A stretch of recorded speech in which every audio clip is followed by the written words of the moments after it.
Hello दोस्तों, education group 3.0 में आपका स्वागत है। तो दोस्तों, आज के इस वीडियो क्लास में हम लोग देखेंगे प्लेटफॉर्म का एनटीपीसी सीबीटी 2 का रीजनिंग में सेट नंबर 10 को। और दोस्तों, आपने अभी तक एजुकेशन ग्रुप 3.0 को सब्सक्राइब नहीं किया है तो प्लीज़ दोस्तों आपसे रिक्वेस्ट है कि आप इस चैनल को सब्सक्राइब करें और शेयर करें। तो चलिए दोस्तों, आज की इस वीडियो क्लास को हम लोग स्टार्ट करते हैं बिना कुछ देरी किए। तो आज का हमारा पहला प्रश्न है, निम्नलिखित जानकारियों को पढ़े और नीचे दिए गए सवालों के जवाब दें। जिसमें कि है 40 छात्रों की कक्षा में 28 तमिल बोल सकते हैं और 30 तेलुगु बोल सकते हैं। सभी छात्र दो भाषाओं में से कम किसी एक भाषा को बोल सकते हैं। टोटल छात्रों की संख्या जो दिया है, टोटल छात्रों की संख्या वो दिया है 40, जिसमें कि 28 तमिल बोल सकते हैं, 28 तमिल बोल सकते हैं और 30 तेलुगु बोल सकते हैं।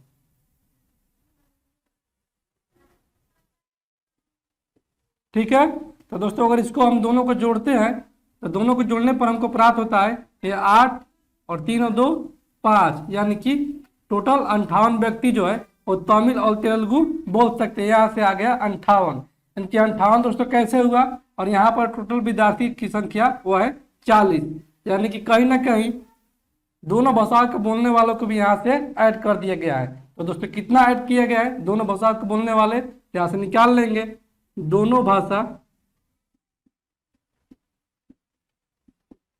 यानी कि तमिल प्लस तेलुगु भाषा बोलने वाले छात्रों की संख्या हो जाएगा 58 माइनस का 40, यानी कि दोस्तों यहाँ से हो जाएगा 18। यानी कि 18 ऐसे छात्र हैं जो तेलुगु और तमिल दोनों भाषा बोलते हैं। यहाँ से वेन डायग्राम बना लेंगे। तो दोनों कितने बोल रहे हैं छात्र, तमिल और तेलुगु, वो बोल रहे हैं 18 को। यहाँ से ये हो जाएगा 18, और तमिल बोलने वाले छात्रों की संख्या कितना है 28 है। तो केवल तमिल बोलने वाले छात्रों की संख्या कितना हो जाएगा, केवल तमिल बोलने वाले छात्रों की संख्या हो जाएगा 28 माइनस का 18, यानी कि 10 छात्र जो है वो केवल तमिल बोलते हैं। और केवल तेलुगु बोलने वाले छात्रों की संख्या कितना हो जाएगा, वो हो जाएगा 30 माइनस 18, यानी कि ये हो जाएगा 18 2 20 और 10 30, यानी कि 12। ठीक है दोस्तों, तो अब आते हैं प्रश्न में। प्रश्न में है 36 नंबर में कि छात्रों की वो संख्या मालूम करें जो केवल तेलुगु बोल सकते हैं। कि केवल तेलुगु, ओनली तेलुगु बोलने वाले छात्रों की संख्या कितनी है। तो केवल तेलुगु बोलने वाले कितने छात्र हैं, केवल तेलुगु बोलने वाले छात्रों की संख्या जो है वो यहाँ पर है केवल 12, यानी कि यहाँ से हो जाएगा 12, यानी कि ऑप्शन नंबर सी हमारा सही उत्तर हो जाएगा। ठीक है दोस्तों, अगले प्रश्न की ओर बढ़ते हैं। अगला प्रश्न है 37 कि छात्रों की वह न्यूनतम संख्या मालूम करें जो तमिल और तेलुगु दोनों बोल सकते हैं। इनके 37 नंबर में तमिल और तेलुगु दोनों बोलने वाले छात्रों की संख्या कितनी है। तो तमिल और तेलुगु बोलने वाले छात्रों की संख्या जो है वो है ये वाला 18, यानी कि यहाँ हो जाएगा 18। तो ऑप्शन नंबर हमारा हो जाएगा सी सही उत्तर। ठीक है दोस्तों, अगले प्रश्न को देखते हैं। अगला प्रश्न है 38 नंबर कि छात्रों की वह संख्या मालूम करें जो केवल तमिल बोल सकता है। यानी कि 38 में बोला है कि केवल तमिल बोलने वाले छात्रों की संख्या कितनी है। तो केवल तमिल बोलने वाले छात्रों की संख्या कितना है, वो है 10, क्योंकि यहाँ पर केवल है तमिल। तो यहाँ से हो जाएगा 10, यानी कि ऑप्शन नंबर हो जाएगा हमारा बी सही उत्तर। ठीक है दोस्तों, अगले प्रश्न की ओर बढ़ते हैं। अगला प्रश्न है यदि सन 2011 में क्रिसमस रविवार को था तो सन 2012 में वह किस दिन का होगा। क्योंकि 25 दिसंबर 2011 को जो दिन था वह था रविवार, यानी कि संडे था, क्योंकि 25 दिसंबर को मनाते हैं हम लोग क्रिसमस डे।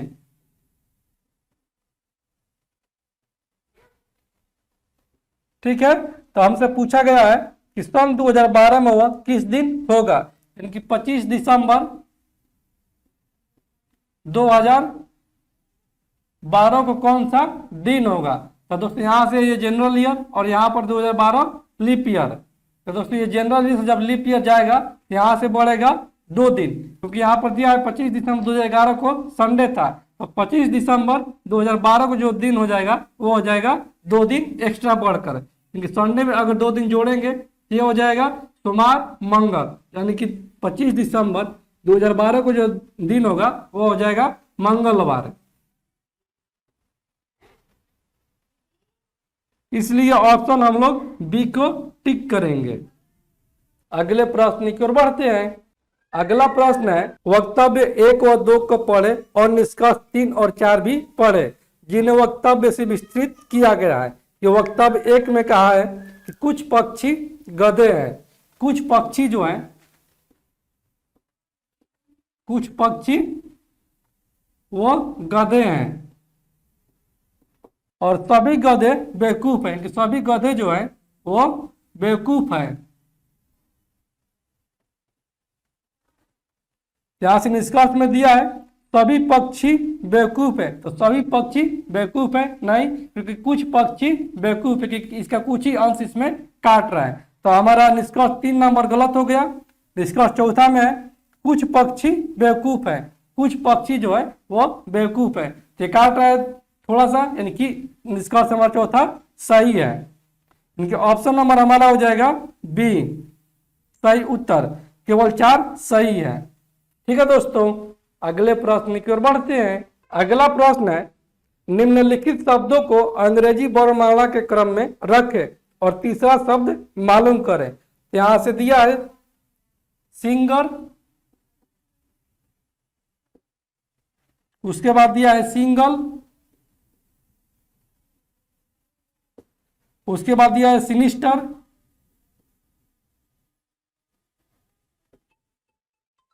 और अगला दिया है सिंपल।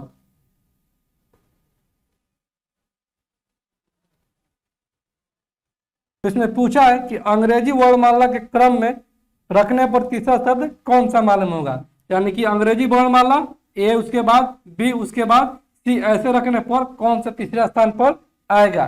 तो दोस्तों यहां से देखते हैं, यहाँ से S I S I S I S I दो सभी में कॉमन है, यहाँ से तो नहीं होगा। यहाँ से देखते हैं कि एन है, फिर यहाँ पर भी एन है, यहाँ पर एन है, लेकिन यहाँ पर एम है, तो एन जो आता है वो एन के पहले आता है। 1 नंबर में हो जाएगा ये सिंपल, और 2 नंबर का डिसीजन लेना है तो 2 नंबर में हो जाएगा, यहाँ से एन है एन है एन है, यहाँ तक तो ठीक है।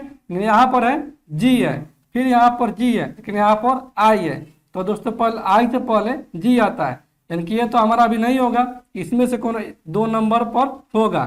तो फिर आगे इसको देखते हैं, तो यहाँ पर है ई, लेकिन यहाँ पर है एल, तो ई जो आता है वो एल से पहले आता है, कि यहाँ पर ये हो जाएगा हमारा 2 नंबर, उसके बाद ये हो जाएगा हमारा 3 नंबर, और ये हो जाएगा 4 नंबर पर, और पूछा है 3 नंबर पर, यानी कि 3 नंबर पर हमारा हो जाएगा सिंगल। इसलिए ऑप्शन हम लोग ए को टिक करेंगे। ठीक है दोस्तों, अगले प्रश्न की ओर बढ़ते हैं। अगला प्रश्न है निम्नलिखित जानकारी को ध्यान पूर्वक पढ़े और नीचे दिए गए प्रश्न के उत्तर दें। 5 दोस्तों ने एक दौड़ प्रतियोगिता में भाग लिया। रोहित ने यह दौड़ हरीश से पहले लेकिन गौतम के बाद पूरी की। रोहित जो दौड़ में पूरा करता है, रोहित वह पूरा करता है हरीश से पहले, इसके बाद किया है हरीश, लेकिन गौतम के बाद पूरे की है, कि गौतम क्या है रोहित से पहले। कार्तिक ने यह दौड़ सुनील से पहले लेकिन हरीश के बाद पूरी की, क्योंकि कार्तिक पूरा करता है दौड़, ये हरीश के बाद पूरा करता है। यहाँ पर ये हो जाएगा कार्तिक,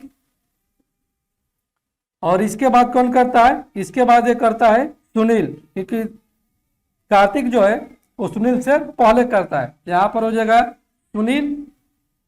तो कितने दोस्त हो गए, 1 2 3 4 5, इनकी 5 बैठ गए। तो पूछा है अतः दौड़ प्रतियोगिता निम्नलिखित में से किसने जीती। कि दौड़ प्रतियोगिता जो था वो जीता है गौतम ने, क्योंकि ऑप्शन नंबर सी हमारा सही उत्तर हो जाएगा।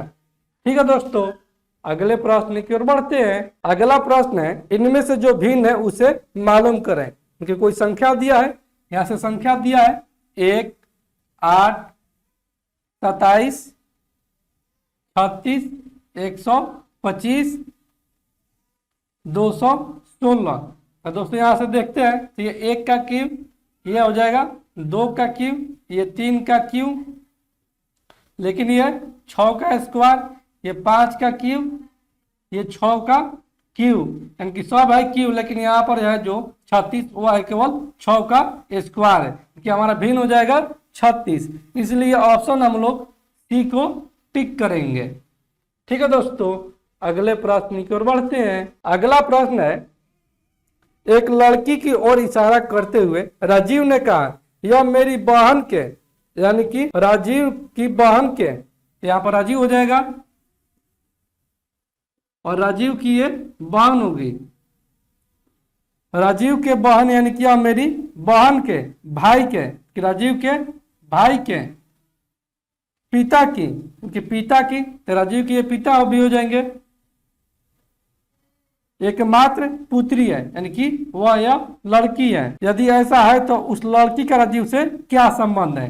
इस लड़की का इस राजीव से क्या संबंध है? ये लड़की जो है यह राजीव की बहन है, इसलिए ऑप्शन नंबर सी हमारा सही उत्तर हो जाएगा, बहन।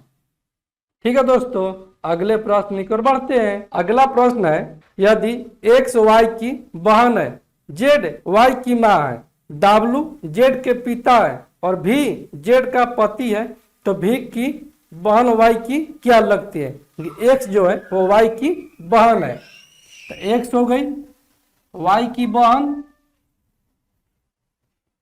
और जेड जो है वो वाई की माँ है, जेड वाई की माँ है।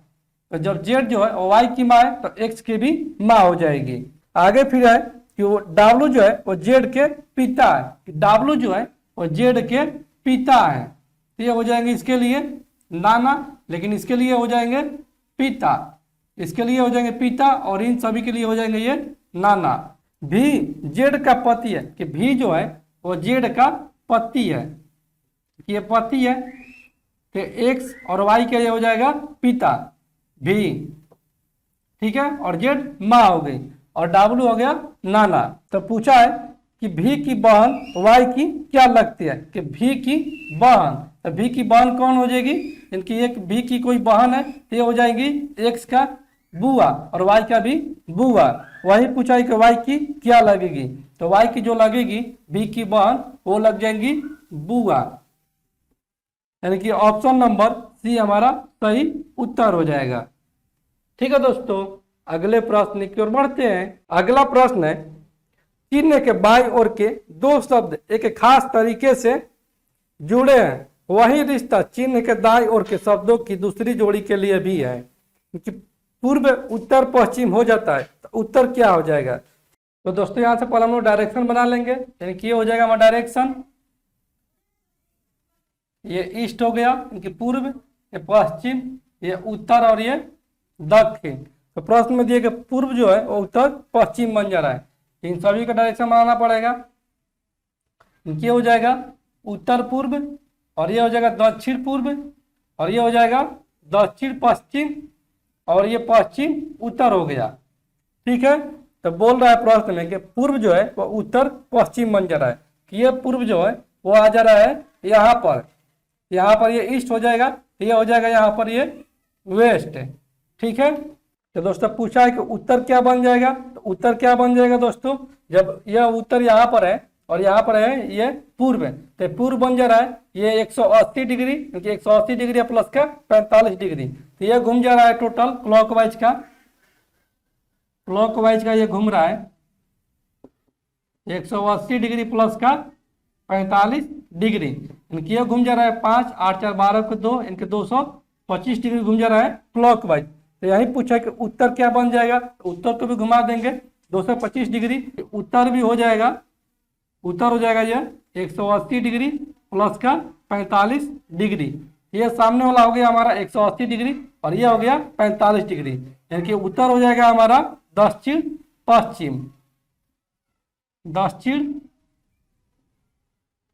पश्चिम, इसलिए ऑप्शन हम लोग डी को टिक करेंगे। ठीक है दोस्तों, अगले प्रश्न की ओर बढ़ते हैं। अगला प्रश्न है 6 वस्तुओं में P का वजन E से आधा है और F का वजन C से 2.5 गुना अधिक है। A का वजन D से आधा है और C से 2 गुना है। D का वजन E से 3 गुना ज्यादा है। तो अवरोही क्रम में वजन का सही अनुक्रम क्या होगा? तो दोस्तों प्रश्न में बोल रहा है कि 6 वस्तुओं में B का वजन E से आधा है, क्योंकि B का वजन जो है वह E से आधा है। यहाँ से B बटा में E हो जाएगा 1 बटा में 2। फिर आगे बोल रहा है कि F का वजन C से 2.5 गुना है, क्योंकि F का वजन जो है वो C से 2.5 गुना है। ठीक है, यहाँ से F बटा में C आ जाएगा, ये 25 बटा में 10, यानी कि 5 25 और ये 5 दूनी 10। यहाँ से F और C का वजन आ गया 5:2। और फिर आगे बोल रहा है कि A का वजन D से आधा है, कि A का वजन जो भी है वो D से आधा है। यहाँ से A और D का अनुपात आ जाएगा 1/2। और फिर आगे बोल रहा है और C से 2 गुना, A का वजन जो भी है वो C से 2 गुना है। यहाँ से A बटा C, यानी कि A अनुपात C का आ जाएगा मान 2/1। और D का वजन E से 3 गुना ज्यादा है। D का वजन जो भी है वो E से 3 गुना ज्यादा है। यहाँ से D बटा में E हो जाएगा 3/1। यहाँ से A B C D और E का मान ज्ञात कर लेंगे, क्योंकि E का यहाँ से है 2 और यहाँ से है 1। यहाँ से करना पड़ेगा 2 से गुना, यहाँ से हो जाएगा D का मान 6, लेकिन यहाँ पर है D का मान कितना दोस्तों 2। तो यहाँ पर करना पड़ेगा 3 से गुना, कि ऊपर नीचे होगा 3 से गुना। यहाँ से हो जाएगा D का मान 6, यहाँ पर आएगा D का मान 6, लेकिन A का मान आ गया यहाँ से 3, लेकिन A का मान यहाँ पर है 2। तो इसको दोस्तों अगर हम करते हैं 3 से गुना तो हो जा रहा है 6 और ये हो जा रहा है 3। इसको भी करना पड़ेगा 6, जिसको करते हैं 2 से गुना। इधर भी करना पड़ेगा 2 से गुना। यहाँ से D का हो जा रहा है वजन 3 दूनी 6 दूनी 12, लेकिन यहाँ पर हो जा रहा है 3 दूनी 6। यहाँ पर 2 से गुना करना पड़ेगा, इसमें भी 2 से गुना होगा, क्योंकि यहाँ से हो जाएगा E का वजन 4 और D का वजन हो जाएगा 12। तो यहाँ पर होगा D का वजन 12 और A का वजन हो गया 6। यहाँ पर हो गया A का वजन 6, C का वजन हो गया 3, लेकिन यहाँ पर है 2। तो इसको अगर दोस्तों अगर हम करते हैं 3 से गुना ऊपर नीचे तो ये हो जाएगा 6, लेकिन यहाँ पर है 3। तो यहाँ से 2 पर से गुना करना पड़ेगा ऊपर नीचे। तो यहाँ से C का वजन आ गया 6, लेकिन A का वजन आ गया 2 दूनी 4 तिहाई 12, लेकिन यहाँ से है 6। यहाँ से इसको 2 से गुना करेंगे तो हो जाएगा 12। इसमें भी 2 से गुना करना पड़ेगा तो हो जाएगा D का वजन 2 दूनी 4 दूनी 8 3 24, लेकिन यहाँ पर है 12। इधर हो जाएगा 2 से गुना और इधर हो जाएगा 2 से गुना। यहाँ से E का वजन हो गया 8 है, यहाँ पर E का वजन है 2, लेकिन यहाँ पर E का वजन हो गया है 8। इधर गुना करना पड़ेगा 4 से, ये हो जाएगा 4 दूनी 8, लेकिन B का वजन हो गया 4। तो दोस्तों यहाँ से हमारा फाइनली आ गया A का मान कितना आ गया, A का मान आ गया यहाँ से 3 दूनी 6 दूनी 12, यानी कि A का आ गया 12 और B का आ गया यहाँ से 4 और C का आ गया यहाँ से 3 दूनी 6 और D का आ गया कितना, D का आ गया यहाँ से 2 दूनी 4 दूनी 8 3 24 और यहाँ से E का वजन कितना आ गया, E का वजन आ गया हमारा यहाँ से 2 दूनी 4 दूनी 8 है। यहाँ से है 6 5 तो वस्तु, एक तो और बच रहा है, क्योंकि F का कितना वजन हो जाएगा, F का वजन जो हो जाएगा वो जाएगा 15। और वही क्रम में सजाना है, इनकी पहले बड़ा होगा उसके बाद फिर छोटा फिर छोटा फिर छोटा, लास्ट में सबसे छोटा। यहाँ से सबसे बड़ा कौन है, सबसे बड़ा है D, उसके बाद कौन है छोटा इससे है 15 यानी कि F। उसके बाद कौन है तो वह है A, यहाँ से A हो जाएगा। उसके बाद कौन है तो E है, फिर उसके बाद C है, फिर उसके बाद B है। 1 2 3 4 5 6 ये सज गया और वही क्रम में। तो देखते हैं कौन सा हमारा मैच कर रहा है ऑप्शन। तो ऑप्शन हमारा जो मैच कर रहा है वो कर रहा है कि ऑप्शन नंबर A हमारा सही उत्तर हो जाएगा। ठीक है दोस्तों, अगले प्रश्न की ओर बढ़ते हैं। अगला प्रश्न है निम्नलिखित शब्दों को एक सार्थक अनुक्रम में लगाएं और विकल्पों में से एक उपर्युक्त संख्या अनुक्रम का चयन करें। तो यहाँ से 1 में है शिक्षा, 2 में है वेतन, 3 में है बच्चा, 4 में लागू, 5 में शिशु और छठा रोजगार है। तो दोस्तों पहले शिशु होगा, तो शिशु होने के बाद यह बड़ा होगा तो यह बन जाएगा बच्चा, यानी कि बच्चा। जब बच्चा बन जाएगा तो वो हो जाएगा दोस्तों शिक्षा ग्रहण करने के लिए। जब शिक्षा ग्रहण कर लिया तो शिक्षा ग्रहण करने के बाद वो रोजगार के तलाश में जाएगा, यानी उसके बाद हो जाएगा रोजगार। जब रोजगार मिल गया तो वो दोस्तों क्या पाएगा, वो पाएगा रोजगार का वेतन। जब वेतन मिल गया तो दोस्तों क्या करेगा, वो लागू हो जाएगा, यानी कि वो अपने रोजगार में लग जाएगा। शिशु का कितना है, शिशु का नंबर जो है वह है 5 और बच्चा कितना है 3 है और शिक्षक कितना है वह है 1 और रोजगार का कितना है वह है 6, वेतन का है 2 और लागू का है 4। यानी कि हमारा क्रम जो हो जाएगा वो हो जाएगा 5 3 1 6 2 4, यानी कि ऑप्शन नंबर बी हमारा सही उत्तर हो जाएगा। ठीक है दोस्तों, अगले प्रश्न की ओर बढ़ते हैं। अगला प्रश्न है कथन और उनके कुछ निष्कर्ष नीचे दिए गए हैं।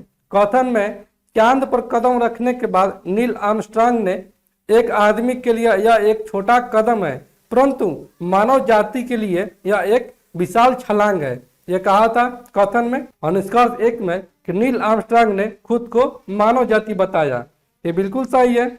और दूसरा का है कि नील आर्मस्ट्रांग के शब्दों से केवल मानव जाति की उपलब्धि की भावना गूंजती है। तो दोस्तों ये दूसरे का निष्कर्ष जो है वो गलत है, क्योंकि यहाँ से ये बोले हैं कि एक आदमी के लिए यह एक छोटा कदम है, ये आदमी के लिए बोले हैं, परंतु मानव जाति के लिए यह एक विशाल छलांग है। तो दोस्तों यहाँ से ये नहीं किया कि ये केवल मानव जाति के लिए छलांग है या किसी और के लिए छलांग है, तो किसी और के लिए भी छलांग ये हो सकता है, क्योंकि निष्कर्ष हमारा पहला सही हो जाएगा, कि ऑप्शन नंबर बी हमारा सही उत्तर हो जाएगा। ठीक है दोस्तों, अगले प्रश्न की ओर बढ़ते हैं। अगला प्रश्न है प्रत्येक समूह में नंबर एक निश्चित तरीके से संबंधित है, विकल्पों में से ऐसे ही सही नंबर का चयन करें जो प्रश्न चिन्ह का स्थान लेगा। तो दोस्तों यहां से दिया है 2 8 4, 2 8 और ये 4। उसके बाद दिया है 7 27 और ये 10। उसके बाद दिया है 5, यहाँ पर वाट इनकी इसके स्थान पर क्या आएगा, उसके बाद दिया है 9। तो दोस्तों इसको अगर हम करते हैं 4 - 2, इनकी 4 - 2, इनके यहाँ पर आ जाएगा 2। इसके अगर हम क्यूब करते हैं तो यहाँ पर आ जा रहा है 8।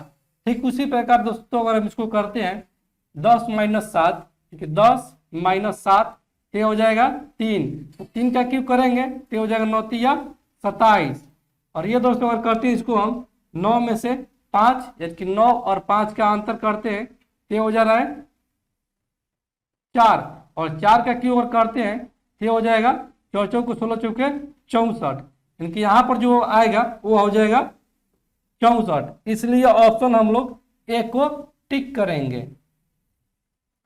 ठीक है दोस्तों, अगले प्रश्न की ओर बढ़ते हैं। अगला प्रश्न है एक आयत की प्रत्येक भुजा को 20% बढ़ाने पर आयत के क्षेत्रफल में कितने प्रतिशत की वृद्धि होगी। ये तो दोस्तों मैथ का सवाल है, फिर भी हम इसको बना देते हैं रीजनिंग में जब आ गया है। तो यहाँ पर दिया है एक आयत की प्रत्येक भुजा को 20% बढ़ाने पर आयत के क्षेत्रफल में कितने % की वृद्धि होगी। क्योंकि यहाँ पर क्षेत्रफल दिया है, क्षेत्रफल मतलब कि स्क्वायर इनकी 2, यहाँ पर 2% हो जाएगा। यहाँ पर हम लिखेंगे प्लस का 20 और प्लस क्या करेंगे 20 गुने में 20 बटा में 100, ये प्रतिशत वृद्धि हो जाएगा।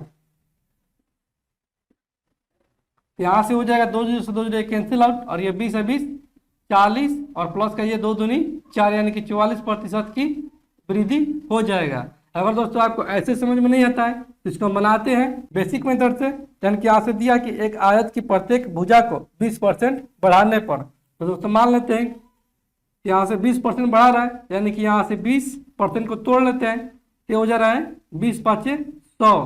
तो दोस्तों यहाँ से मान लेते हैं कि आयत की प्रत्येक भुजा जो है वो है 5 सेंटीमीटर की, लंबाई भी है 5 और चौड़ाई भी है 5, जिसमें कि 20% की वृद्धि किया जाता है, कि 5 से 1 वृद्धि किया जाता है, तो ये हो जा रहा है 6। तो अब वृद्धि के बाद प्रत्येक भुजा जो हो जाएगी, प्रत्येक भुजा यानी कि लंबाई वो हो जाएगा 6 और चौड़ाई भी हो जाएगा 6। तो आयत का क्षेत्रफल बराबर हम जानते हैं होता है लंबाई गुने चौड़ाई। यहाँ से एरिया बराबर में हो जाएगा ये 5 का स्क्वायर यानी कि 5×25, और यहाँ पर हो जाएगा ये इसका एरिया वृद्धि के बाद एरिया हो जाएगा लंबाई गुने चौड़ाई यानी कि 6×1 36। यहाँ से हो जा रहा है 36। तो दोस्तों कितना वृद्धि हो रहा है क्षेत्रफल में, यह वृद्धि हो रहा है 25×36, यानी कि यह वृद्धि हो जा रहा है 11 की। और किससे हो रहा है, तो हो रहा है 25 से, गुने में हो जाएगा 100, एक का जगह 25 के 100, यानी कि यहाँ से हो जा रहा है 44% की वृद्धि उसके क्षेत्रफल में। तो दोस्तों ऐसे ही बना सकते हैं, इनके ऑप्शन नंबर हमारा सी सही उत्तर हो जाएगा। ठीक है दोस्तों, आपको जैसे भी मानो वैसे आप बना लीजिएगा। तो अगले प्रश्न की ओर बढ़ते हैं। अगला प्रश्न है, यदि डायरेक्शन को RIDTCENOI से कोड किया जाता है तो इंट्रोड्यूस को किस तरह से कोड किया जाएगा। यानी कि यहाँ से डायरेक्शन को किया गया है DIRECTION, इसको कोड किया गया है RIDTCENOI के रूप में। तो हमसे पूछा है इंट्रोड्यूस का कि INTRODUCE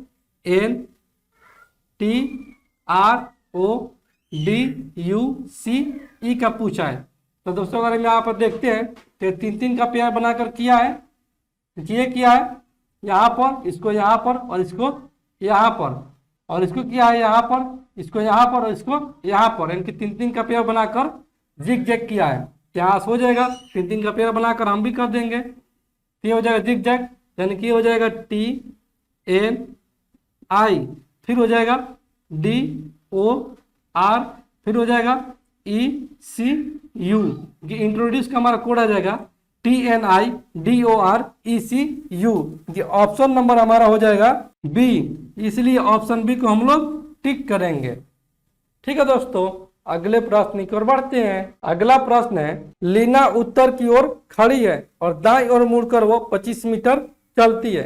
कि लीना जो खड़ी है वह उत्तर की ओर यानी कि इस ओर खड़ी है और वह दाईं ओर मुड़ती है और 25 मीटर चलती है। कि वो दाईं ओर मुड़ती है और 25 किलोमीटर चलती है, 25 मीटर चलती है। फिर बाईं ओर मुड़कर वो 30 मीटर चलती है। ये बाएं हो जाएगा, दाएं हो जाएगा यहाँ पर नीचे और बाएं हो जाएगा ऊपर, यानी कि फिर वो उत्तर की ओर मुड़ती है और वो चलती है 30 मीटर की। अब वो अपनी दाईं ओर 25 मीटर चली है। अब वो अपनी दाईं ओर यहाँ पर चली है 25 मीटर। तब वो फिर से दाईं ओर मुड़ती है और 40 मीटर चलती है, यानी कि फिर वो दक्षिण की तरफ मुड़ती है और वो 40 मीटर चलती है। यहाँ से चली है 30 मीटर, फिर यहाँ से चलेगी 10 मीटर और, यानी कि ये हो जाएगा 30 और ये हो जाएगा 10। तो पूछा है कि शुरुआती स्थान से अभी वह किस दिशा में है, क्योंकि वो शुरुआत कहाँ से की है, वो की है यहाँ से। यहाँ से ये वाला पूछा है कि यह कहाँ है। तो दोस्तों यहाँ पर हम डायरेक्शन खींचेंगे, ये हो जाएगा ईस्ट, ये वेस्ट, ये नॉर्थ और ये साउथ। ये दोस्तों कहाँ पर चला जा रहा है, यह चला जा रहा है दक्षिण पूर्व की ओर, क्योंकि वो अभी जो है वो है दक्षिण पूर्व, यानी कि ऑप्शन नंबर बी में जो है दक्षिण पूर्व वो हमारा सही उत्तर हो जाएगा। ठीक है दोस्तों, अगले प्रश्न की ओर बढ़ते हैं।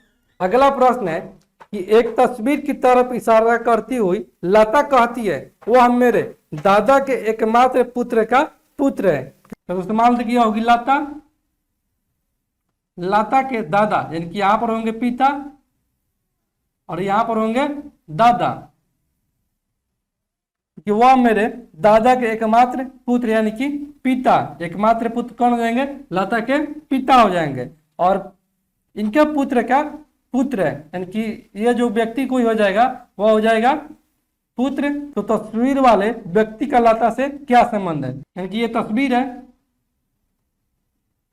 और इसी के बारे में लता बोल रही है। तो प्रश्न में पूछा है कि तस्वीर वाले व्यक्ति, यानी कि इस व्यक्ति से लाता से क्या संबंध है, यानी कि यहाँ से जो तस्वीर है वो है लाता के भाई के, यानी कि लाता का ये हो जाएगा भाई, इसलिए ऑप्शन हम लोग ए को टिक करेंगे। ठीक है दोस्तों, अगले प्रश्न की ओर बढ़ते हैं। अगला प्रश्न है, किसी संकेत भाषा में ट्यूटोरियल को DODN GLCF और डांस को YCJNZ लिखा जाता है, तो उस संकेत भाषा में एजुकेशन को कैसे लिखा जाएगा। तो दोस्तों यहाँ से देखते हैं, तो यहाँ से किया गया ट्यूटोरियल को, क्योंकि ट्यूटोरियल का कोड किया गया है TUTORIAL को कोड किया गया है DODNGLCF। और डांस का देखते हैं, तो डांस का कोड किया गया है, डांस का वो किया गया है YCJMZ। हमसे पूछा गया है एजुकेशन का, यानी कि एजुकेशन का। तो दोस्तों यहाँ से अगर हम देखते हैं तो टी का किया गया है डी, फिर यहाँ पर किया गया है टी का डी, और यू का किया गया है ओ का एन, आर का जी, आई का एल, ए का सी और एल का एफ, और यहाँ पर भी किया गया है ए का सी, क्योंकि कहीं ना कहीं दोस्तों इसको किया गया है एक कांस्टेंट मान रखकर। टी को डी रखने दिया गया है और ए को सी रखने दिया गया है, यहाँ पर भी ए को सी रखने दिया गया है, क्योंकि कांस्टेंट वैल्यू से इसको किया गया है। यहाँ से एजुकेशन का कोड हो जाएगा, ई का कितना है दोस्तों, ई का यहाँ से है जेड का, यहाँ से हो जाएगा ई का लिए जेड, और डी का क्या है वाई है, यू का कितना है, यू का ओ है, सी के लिए एम है, ए के लिए सी है, टी के लिए डी है, आई के लिए एल है, ओ के लिए एन है, और एन के लिए जे है, कि हमारा कोड आ जाएगा एजुकेशन का ZYOMCDLLJ, क्योंकि ऑप्शन नंबर हमारा हो जाएगा बी। ठीक है दोस्तों, अगले प्रश्न की ओर बढ़ते हैं। अगला प्रश्न है, जेड से ए मिला के प्रत्येक अक्षर के लिए ए से लेकर 26 तक क्रमानुसार मान दिया गया है, तो शब्द कॉन्सेक्वेंस का कुल मान क्या होगा। क्योंकि कॉन्सेक्वेंस का टोटल जो पूछा है यहाँ से दिया है CONSEQUENCE, यानी कि दोस्तों अगर यहाँ पर देखते हैं तो यहाँ से जेड से ए मिला के प्रत्येक अक्षर के लिए 1 से लेकर 26 तक किया गया है, यानी कि सबको उल्टा कर इसका मान ज्ञात करना है। तो दोस्तों यहाँ से कॉन्सेक्वेंस का पूछा है, तो सी का उल्टा होता है एक्स, ओ का उल्टा होता है एल, एन का उल्टा होता है एम, और एस का उल्टा होता है एच, ई का उल्टा होता है बी, क्यू का उल्टा होता है जे, और यू का उल्टा होता है एफ, ई का उल्टा होता है बी, इन का एम, सी का एक्स और ई का बी। तो दोस्तों इसका हम लोग नंबर लिख देंगे। एक्स कितना होता है, एक्स का होता है 24, एल का होता है 12 क्योंकि प्लस करना है, एम का होता है 13, एच का होता है 8, भी का होता है 22, जे का होता है 10, एफ का होता है 6, भी का होता है 22, एम का होता है 13 और एक्स का होता है 24, फिर भी का होता है 22, और इन सभी का योग पूछा है, यहाँ से करेंगे 2 4 6 3 9 2 11 6 17 17 2 19 19 और 8 27 27 3 30 30 2 32 32 और 4 36 36 के 6 हासिल 3 3 2 5 2 7 1 8 2 10 10 और 1 11 11 2 13 14 15 और ये 2 17 यानी कि 176। इसलिए ऑप्शन हम लोग डी को टिक करेंगे। ठीक है दोस्तों, अगले प्रश्न की ओर बढ़ते हैं। अगला प्रश्न है, ग्रीन पिंक ड्रेस का सूचक यदि SKWNIPSTQ हो और ब्यूटीफुल कॉटन ड्रेस का सूचक MBVSTQRIB हो तथा ब्यूटीफुल पिंक बटन का सूचक TSURIBSKW हो, तो ज्ञात कीजिए कि MBV किसे सूचित करता है। तो यहाँ से ग्रीन पिंक ड्रेस का सूचक क्या है दोस्तों? ग्रीन पिंक ड्रेस का जो सूचक है वो है SKWNIPSTQ है। और ब्यूटीफुल कॉटन ड्रेस का सूचक है ब्यूटीफुल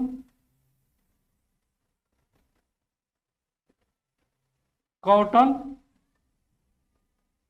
ड्रेस का जो सूचक है वह है MBV STQ और RIB है। और ब्यूटीफुल पिंक बटन का है सूचक ब्यूटीफुल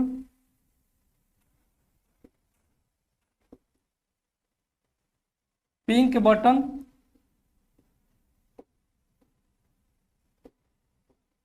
इसका सूचक है TSU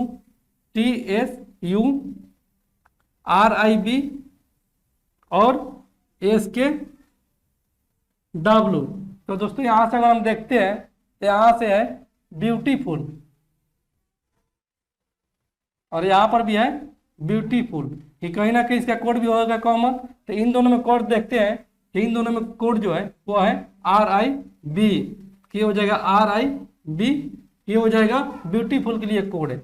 और फिर दोस्तों देखते हैं कि यहाँ से है ड्रेस और यहाँ से भी है ड्रेस। तो यहाँ से ड्रेस का हो जाएगा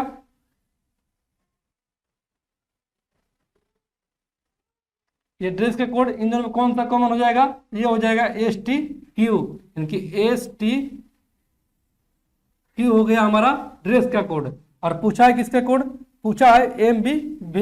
तो यहाँ से हमारा एक तो बच गया MBV और यहाँ पर बच गया एक तो कॉटन, क्योंकि MBV का जो आ जाएगा वो हो जाएगा कॉटन, इसलिए ऑप्शन हम लोग बी को टिक करेंगे।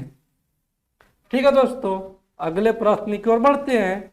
अगला प्रश्न है कि कोई चित्र दिया है और उसमें दिया है कोई संख्या और वार्ड के स्थान पर क्या आएगा। क्योंकि यहां से दिया है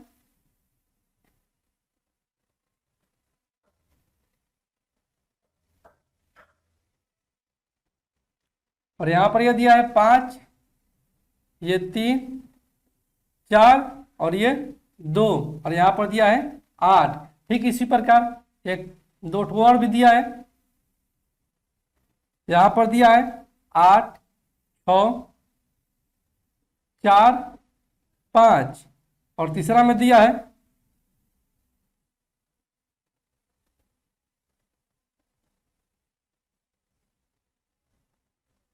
3, 7, 8, 5 और यहाँ पर दिया है वार्ड का स्थान, यानी कि यहाँ का मान ज्ञात करना है।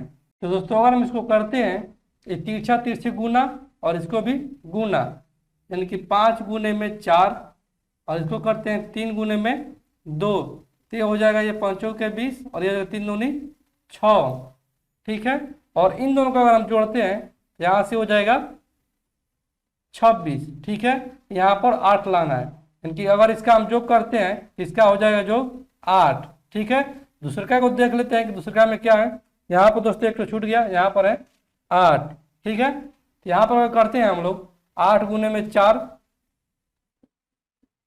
ये हो जाएगा 32 और ये 5 गुने 6, ये हो जाएगा 30 और इन दोनों का जोग करते हैं तो इन दोनों का जोग हो जाएगा 3 2 5 यानी कि 59 और इनका जो करेंगे तो हो जाएगा 9 5 14, क्योंकि यहाँ पर जो हो जाएगा संख्या वो हो जाएगा 14, इसलिए ऑप्शन हम लोग बी को टिक करेंगे। ठीक है दोस्तों, अगले प्रश्न की ओर बढ़ते हैं। अगला प्रश्न है कोई चित्र दिया है और उसमें पूछा है वार्ड के स्थान पर क्या होगा, यानी कि वो चित्र जो है वह है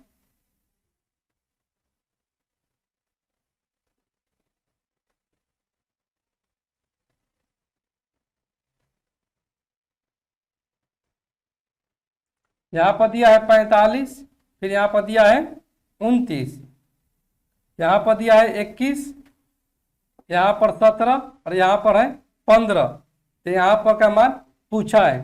तो दोस्तों अगर हम इसको लिखते हैं 45, 29, 21, 17, 15 और यहाँ पर पूछा है। यहाँ से दोस्तों इसका अगर अंतर देखते हैं तो यह है 15 में से 9 जाएगा 6 और ये 3 में से 2 जाएगा 1 यानी कि 16। ये दोस्तों हो जाएगा कितना, ये 29 में से 21 जाएगा यानी कि 8, 21 में से 17 जाएगा 4, 17 में से 15 जाएगा 2। तो दोस्तों यहाँ पर कितना हो जाएगा, यहाँ पर अगर हम देखते हैं ये क्या है, 16 का आधा 8, 8 का आधा 4, 4 का आधा 2, तो 2 का आधा 1 यानी कि यहाँ अंतर रहना चाहिए 1। तो 15 में से अगर हम 1 घटाएंगे तो यहाँ पर हो जाएगा 14, कि यहाँ पर अगर 14 रहता तो यहाँ पर इसका अंतर हो जाता 14 और 15 का अंतर 1, यानी कि यहाँ पर जो संख्या आ जाएगा वो हो जाएगा 14। इसलिए ऑप्शन हम लोग सी को टिक करेंगे। ठीक है दोस्तों, अगले प्रश्न की ओर बढ़ते हैं। अगला प्रश्न है, निम्नलिखित प्रश्न में एक कथन दिया गया है जिसके नीचे इस आधारित 2 निष्कर्ष दिया गया है। कथन और निष्कर्ष है। तो कथन में बोल रहा है कि मुंबई से चेन्नई तक 1000 किलोमीटर सड़क की दूरी को समुद्र मार्ग से तय करने पर 300 किलोमीटर कम किया जा सकता है, जो कि प्रति वर्ष 25 करोड़ की ईंधन की बचत में सहायक होगा। निष्कर्ष 1 में है कि सड़क यातायात की अपेक्षा समुद्री यातायात प्रायः सस्ता होता है। यह दोस्तों बिल्कुल भी सही नहीं है, क्योंकि यहाँ से दिया है कि और किलोमीटर को दूरी तय किया जा सकता है और 25 करोड़ रुपए प्रति वर्ष में ईंधन की बचत कम किया जा सकता है। यह नहीं कहा गया है कि समुद्री मार्ग से ज्यादा लगेगा या सड़क मार्ग से कम लगेगा। निष्कर्ष 1 हमारा गलत हो गया। निष्कर्ष 2 में है कि इससे प्रचुर मात्रा में ईंधन की बचत नहीं होगी। तो दोस्तों ये भी गलत है, क्योंकि इसमें दिया है कि प्रति वर्ष 25 करोड़ की ईंधन की बचत में सहायक होगा। ये नहीं दिया कि प्रचुर मात्रा में होगी या आंशिक रूप से होगी, कि दोनों निष्कर्ष हमारा गलत है। तो हमारा ऑप्शन जो हो जाएगा सही वो हो जाएगा डी, न तो 1 न तो 2। इसलिए ऑप्शन डी को हम लोग टिक करेंगे। ठीक है दोस्तों, अगले प्रश्न की ओर बढ़ते हैं। अगला प्रश्न है, इस पर भी एक कथन निष्कर्ष। तो कथन में दिया है कि सभी चट्टानें बालू है, कि सभी चट्टानें जो है, सभी चट्टानें वह बालू है। कुछ बालू रिंग है, कुछ बालू जो है ये वाला ये रिंग है। ठीक है, और सभी रिंग पत्थर है, सभी रिंग जो है वह पत्थर है। तो दोस्तों निष्कर्ष 1 में कहा है कि कम से कम कुछ पत्थर चट्टान है, कम से कम कुछ पत्थर जो है वो चट्टान है नहीं, क्योंकि ये कॉमन नहीं कर रहा है चट्टान में, कि 1 हमारा गलत होगा निष्कर्ष। दूसरा का में है कि कम से कम कुछ रिंग चट्टाने, कुछ रिंग जो है वो चट्टाने, ये भी कॉमन नहीं कर रहा है। निष्कर्ष दूसरा का भी हमारा गलत हो जाएगा। निष्कर्ष तीसरा का में है कि कम से कम कुछ बालू चट्टाने, कुछ बालू जो है वो चट्टाने, ये बिल्कुल सही है, क्योंकि बाहर से हम अंदर क्यों जा रहे हैं, तो ये हमारा निष्कर्ष तीसरा का सही है। और चौथा में है कि कोई भी पत्थर चट्टाने नहीं है, कोई भी पत्थर जो है वो चट्टाने नहीं है। ये दोस्तों पॉजिटिव और निगेटिव का सवाल आ जा रहा है, तो दोस्तों ये हमारा निष्कर्ष चौथा जो है वो कट जाएगा, यानी कि हमारा ऑप्शन नंबर हो जाएगा ऑप्शन 1 में 1 और 3 दोनों। 1 तो नहीं हुआ है तो ऑप्शन ए तो हमारा कट गया। ऑप्शन बी में कि 3 और 4 दोनों, 3 और 4 दोनों, तो 4 भी कटा है तो ये भी नहीं होगा। और सी में कि या तो 1 या 4 और 3 अनुसरण करता है। और ऑप्शन डी में कि या तो 1 या 4 अनुसरण करता है। तो ऑप्शन के अनुसार जो हमारा सही उत्तर हो जाएगा वो हो जाएगा सी, क्योंकि केवल सी में ही दिया है कि या तो 1 या 4 और 3 अनुसरण करता है, कंफर्म रूप से नहीं दिया है इसमें। तो ऑप्शन सी हमारा सही उत्तर हो जाएगा अकॉर्डिंग टू ऑप्शन से। ठीक है दोस्तों, अगले प्रश्न की ओर बढ़ते हैं। अगला प्रश्न है, बीना और बीरू दोनों एक स्थान से उत्तर दिशा में चलना शुरू करते हैं। बीना 10 किलोमीटर चलने के बाद बाएं मुड़ती है। कि बीना और बीरू जो है वो दोनों एक स्थान से, यहाँ से दोनों चलना प्रारंभ करती है और उत्तर की तरफ 10 किलोमीटर चलती है। कि 10 किलोमीटर चलकर यहाँ पर पहुंच गई बीना और बीरू। उसके बाद बीना 10 किलोमीटर चलने के बाद बाएं मुड़ती है। कि बीना मुड़ जा रही है यहाँ से बाएं, और बीरू भी इतना ही चलने के बाद दाएं मुड़ती है। कि बीरू भी 10 किलोमीटर चलने के बाद वो मुड़ती है दाएं, तो ये मुड़ जा रही है यहाँ से बीरू, ये बीरू मुड़ गई और ये यहाँ से मुड़ गई बीना बिना कुछ समय के लिए रुकती है और फिर 5 किलोमीटर चलती है, कि बिना रुकती है और कुछ समय के लिए और चलती है 5 किलोमीटर, इनकी यहाँ से चल गई है 5 किलोमीटर। जबकि बीरू केवल 3 किलोमीटर चलती है, बीरू जो है वो चलती है केवल 3 किलोमीटर। फिर वे दोनों दक्षिण दिशा में लौटते हैं और 15 किलोमीटर चलते हैं, कि फिर वो दक्षिण दिशा की तरफ लौटते हैं और वो चलते हैं 15 किलोमीटर दोनों। ये हो गया 10, ये भी हो गया 10, यहाँ तक की दूरी, और यहाँ से हो जाएगा ये 5 और ये भी हो जाएगा 5। तो पूछा है बीना बीरू से कितनी दूर है, कि बीना जो है और बीरू से कितनी दूर है, ये वाला दूरी पूछा है। ये कितना दूरी हो जाएगा, यहाँ से ये चली है 5 और ये चली है 3, यानी कि 8 किलोमीटर। इसलिए ऑप्शन सी को हम लोग टिक करेंगे। ठीक है दोस्तों, अगले प्रश्न की ओर बढ़ते हैं। अगला प्रश्न है 63 से लेकर 65 तक को निम्न प्रश्नों का उत्तर दी गई जानकारी के आधार पर दीजिए, जिसमें कि पहला है ए बी सी डी तथा ई एक पंक्ति में बैठे हुए हैं तथा दक्षिण दिशा की ओर देख रहे हैं, क्योंकि ए बी सी डी जो भी है वो देख रहे हैं दक्षिण दिशा की ओर। मान लीजिए कि यहाँ पर ये बैठे हैं A B C D E और ये देख रहे हैं दक्षिण दिशा की ओर। ठीक है, और फिर आगे बोल रहा है जबकि एम एन ओ पी तथा क्यू दूसरी समांतर पंक्ति में बैठे हुए हैं तथा उत्तर दिशा की ओर देख रहे हैं, क्योंकि ये बैठे हैं इधर की ओर और ये देख रहे हैं उत्तर की ओर। ये M N O P Q 1 2 3 4 5 ये उत्तर की तरफ देख रहे हैं। आगे बोल रहा है कि एम डी के सामने है जो बी के तुरंत बाईं ओर बैठी है। एम जो है वो डी के सामने है और डी जो है वो बी के तुरंत बाईं ओर बैठी है, क्योंकि डी जो है वो बी के तुरंत बाईं ओर बैठी है। तो दोस्तों बी कहाँ पर बैठ जाएगा, बी बैठ जाएगा यहाँ पर, क्योंकि राइट हो जाएगा ये वाला और ये हो जाएगा लेफ्ट। तो बी के लेफ्ट बैठी है डी। ठीक है, पी एम तथा क्यू के ठीक बीच में, पी जो है वो एम तथा क्यू के ठीक बीच में है। तो दोस्तों पी यहाँ पर भी बैठ सकता है और यहाँ पर भी बैठ सकता है, यहाँ पर क्यू भी हो सकता है, यहाँ पर भी क्यू हो सकता है। ठीक है, अभी कोई स्थान निश्चित नहीं तो इसको अभी छोड़ देते हैं।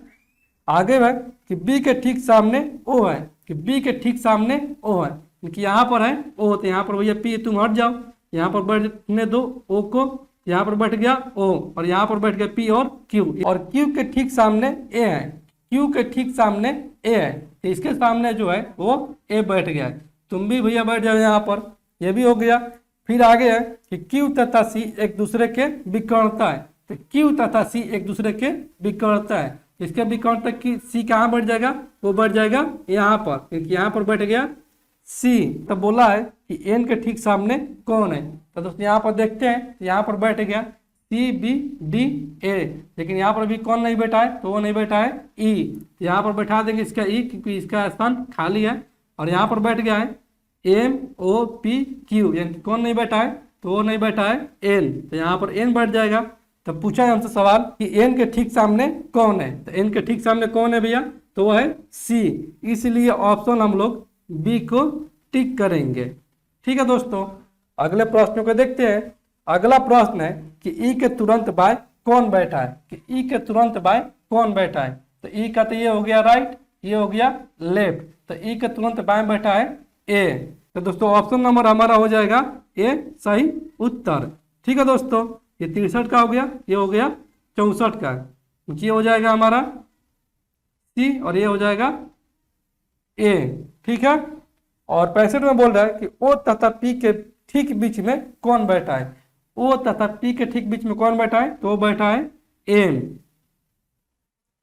ये 65 का एम बैठा है, कि ऑप्शन नंबर हमारा हो जाएगा सी सही उत्तर। ठीक है दोस्तों, अगले प्रश्न की ओर बढ़ते हैं। अगला प्रश्न है दिए गए आंकड़े में कौन सी संख्या उन घरों का प्रतिनिधित्व करती है जो लाल और लंबे हैं, कि कौन से घरों का प्रतिनिधित्व करती है जो लाल और लंबे है।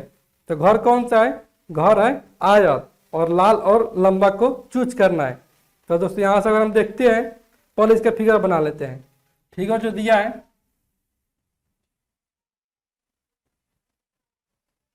वैसे दिया है, फिर उसके बाद यहाँ पर एक तो वृत्त किया है, यहाँ पर भी एक तो वृत्त किया है और इन दोनों वृत्तों और आयतों के बीच में एक वर्ग किया है। तो मानते कि यहाँ पर यह वर्ग किया है जिसमें किया है घर का और यह है रेड का, यह है व्हाइट का और यह है लंबा का।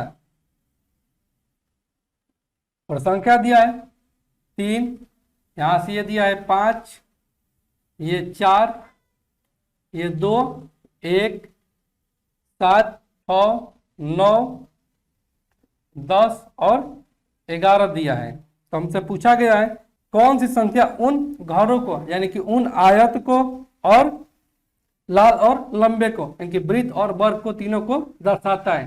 तो जो दोस्तों दर्शाता है वो दर्शा रहा है केवल 4, क्योंकि यही जो 4 है वो वृत्त में भी है, वर्ग में भी है और आयत में भी है, और ये 7 केवल जो है वो वृत्त और वर्ग में है। कि हमारा उत्तर हो जाएगा 4, क्योंकि ऑप्शन नंबर हो जाएगा हमारा डी सही उत्तर।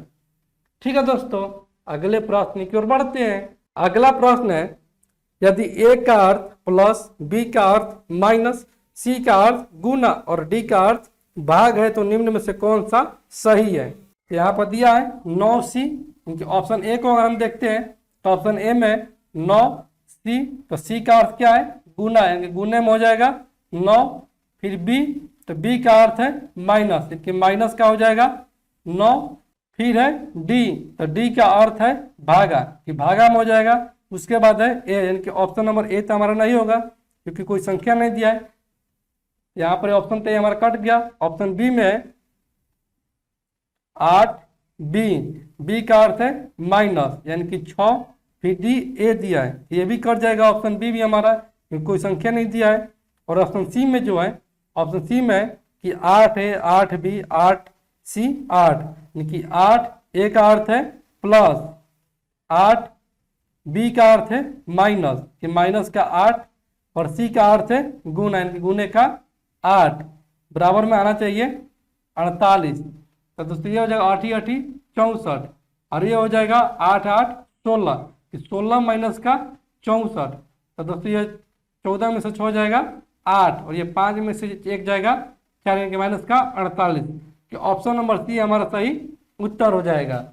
ठीक है दोस्तों, अगले प्रश्न की ओर बढ़ते हैं। अगला प्रश्न है नीचे एक कथन और उसके बाद 2 कार्यवाही दी गई है। कथन 1 में कि कई सरकारी अधिकारी अपना काम करने के लिए रिश्वत लेते हैं, और कार्यवाही में कि भ्रष्ट कर्मचारियों को फंसाने और उन पर मुकदमा चलाने के लिए भ्रष्टाचार विरोधी ब्यूरो को स्वतंत्र किया जाना चाहिए। और निष्कर्ष 2 में कि सरकारी कर्मचारियों पर लगे सभी भ्रष्टाचार के आरोप झूठे हैं। दोस्तों कार्रवाई 1 जो है वह बिल्कुल सही है, क्योंकि भ्रष्ट कर्मचारियों को फंसाने और उन पर मुकदमा चलाने के लिए भ्रष्टाचार विरोधी ब्यूरो को स्वतंत्र किया जाना चाहिए। जबकि कार्रवाई दूसरे का हमारा गलत है, क्योंकि यहाँ पर दिया है कि सरकारी कर्मचारियों पर लगे सभी भ्रष्टाचार के आरोप झूठे हैं। ये बिल्कुल गलत है, क्योंकि यहाँ सरकारी कर्मचारी पर जो लगा है आरोप भ्रष्टाचार के लिए वो सही है, कि यहाँ पर हमारा हो जाएगा ऑप्शन नंबर डी केवल 1 सही है। ठीक है दोस्तों, तो दोस्तों मैं उम्मीद करता हूं कि आज का ये वीडियो क्लास आपको पूरी तरह से समझ में आ गया होगा। और दोस्तों आपने अभी तक इस चैनल को सब्सक्राइब नहीं किया, यानी कि एजुकेशन गुरु 3.0 को सब्सक्राइब नहीं किया है, तो प्लीज़ दोस्तों आपसे रिक्वेस्ट है कि आप इस चैनल को सब्सक्राइब करें और शेयर करें। तो चलिए दोस्तों आज की इस वीडियो क्लास को यहीं पर हम लोग एंड करते हैं और फिर मिलते हैं अगले सेट में। तब तक के लिए धन्यवाद दोस्तों।